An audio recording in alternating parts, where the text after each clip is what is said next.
So after 9 days with no hookups, will we ever do this again? So if you've been watching our channel for any length of time, you know we are hardcore glampers. We like our soft bed. We like all the comforts of home on the road, and we have never gone for more than one night without this until now. So you're gonna wanna stay tuned because have I got a story to tell you? So for the past 9 days, yes, you heard that right, 9 days, we have been out here camping with absolutely no hookups whatsoever. You heard that right. The Glampers have been boondocking it, and not just for a night or two, but 9 days straight. And we have learned a ton. So buckle up because I'm gonna share with you about our experience, and not only about how we've been surviving with no hookups, but also tips and tricks on how to boondock without compromising the comforts of home.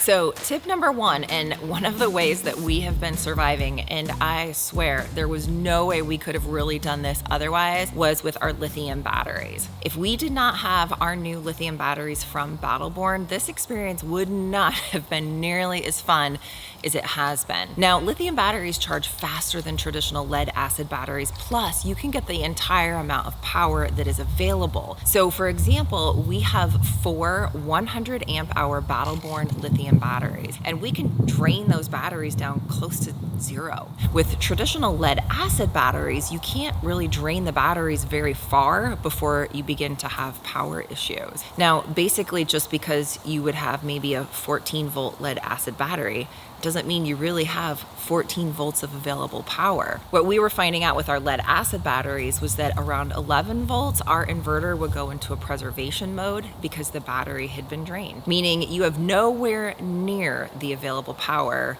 that you would have with lithium versus lead acid or AGM batteries.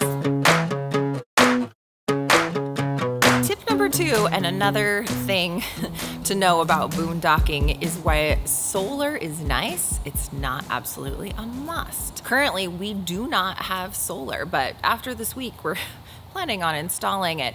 Now, we were able to use our onboard generator for a few hours each day to charge up our lithium batteries with our inverter charger from Xantrax. Now, because our rig is an older rig, when we put in those Battleborn batteries, we did also replace the inverter charger that we had with a newer inverter charger with a lithium profile. This means we're getting the charge that we should be, and we're not putting kind of something old with something new, which can be a potential for issues. Now, some of our other friends who have been boondocking with us have solar, and they didn't really need to use a generator like we did unless maybe there was a really cloudy day and they also wanted that extra power for AC. So while solar isn't necessarily a must-have, it is nice, and after this experience, we're definitely gonna put that on our list of things to do.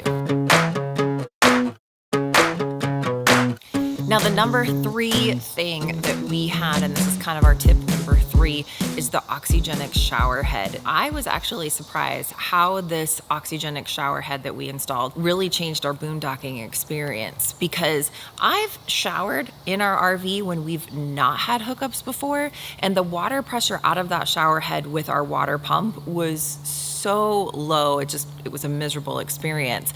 But now with our new oxygenic shower head, the pressure was no different than when we're hooked up to water, and the shower head actually saves water. With the oxygenic shower head, water passes through an air vacuum at a high speed, which infuses oxygen into every drop of water. Then that pressurized and expanded water comes through the shower head nozzle, creating a really efficient use of water that conserves energy and water both. So I'll put a link in the description below, because I am loving this new shower head for both boondocking and also for just everyday use when we're hooked up to water as well. So after this experience, kind of the big question is, will we do this again? And I'm gonna get to that in just a few minutes. First, I do want to share something that I was super thankful for during this experience, and that was no black tank smells.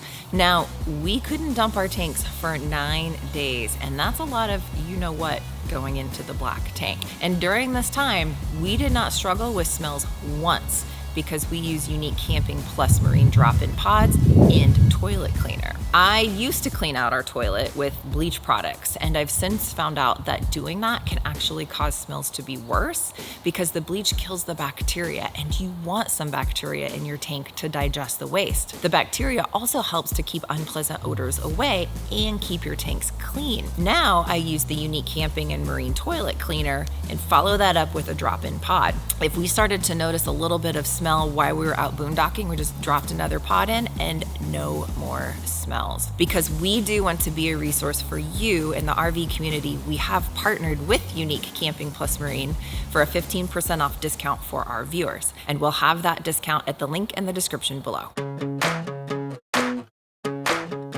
So tip number 4 was with water conservation. Now, there are some things that we did during the last 9 days to conserve not only water, but also waste tank space. And we got some of these great tips from our friends that we were boondocking with, and they're way more experienced in boondocking than we were. So one thing that I did use is I use a dish pan in the sink to catch all of the dishwater when we were washing dishes. And then I use this water versus our fresh water to flush the toilet. We did the same thing when showering and waiting for that water to heat up to shower. We caught all of that fresh water in a bucket and then used it to either flush the toilet or to wash dishes. Then again, that dirty dishwater, after washing dishes, use that to flush the toilet. I also washed some socks and underwear in a bucket of this water that we captured out of the shower because we ran out of clean socks about halfway through our boondocking experience. So next time we're gonna have at least a 2-week supply of socks and undies on hand.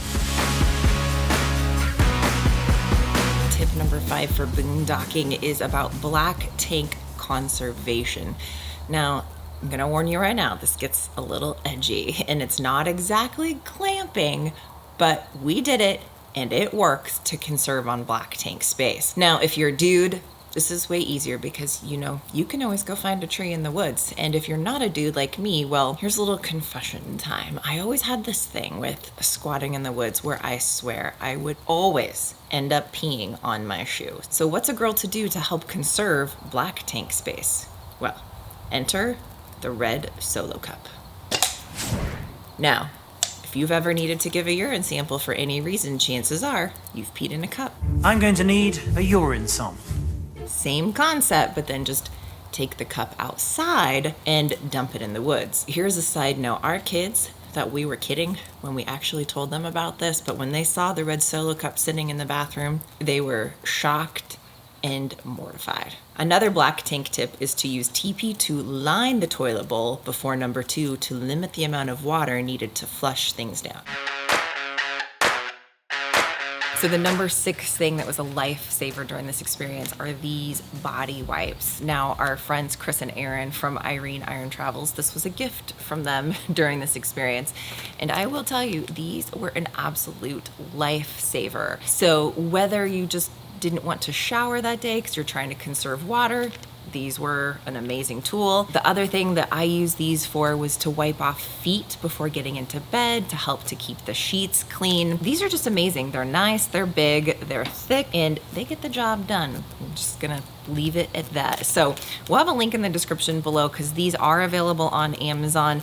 And I'm gonna actually be using these in the RV even when we're not boondocking, just because it's a nice thing to have around. So after 9 days with no hookups, will we ever do this again? The answer is unequivocally yes. This was such a fun experience. Even though we didn't have our full hookups, we were not lacking for comfort whatsoever. And one of the things that just made it amazing was that we were doing this alongside friends as well, which if you've seen our channel recently, you know that we have a heart for community and wanting to be able to do things with other RVers more often. So speaking of RV community, if you have any great tips for boondocking or questions about boondocking, leave those for us in the comments below. This is where the RV community can again come together. We can have a great discussion in the comments and learn from one another as well. Just sucked in hair. Okay. Oh, that's better. Yeah. So now the number 4 thing, and this is really kind of like tip number. There you go. If we don't see you out on the road or around the campground or just maybe out boondocking, we'll see you in the next video.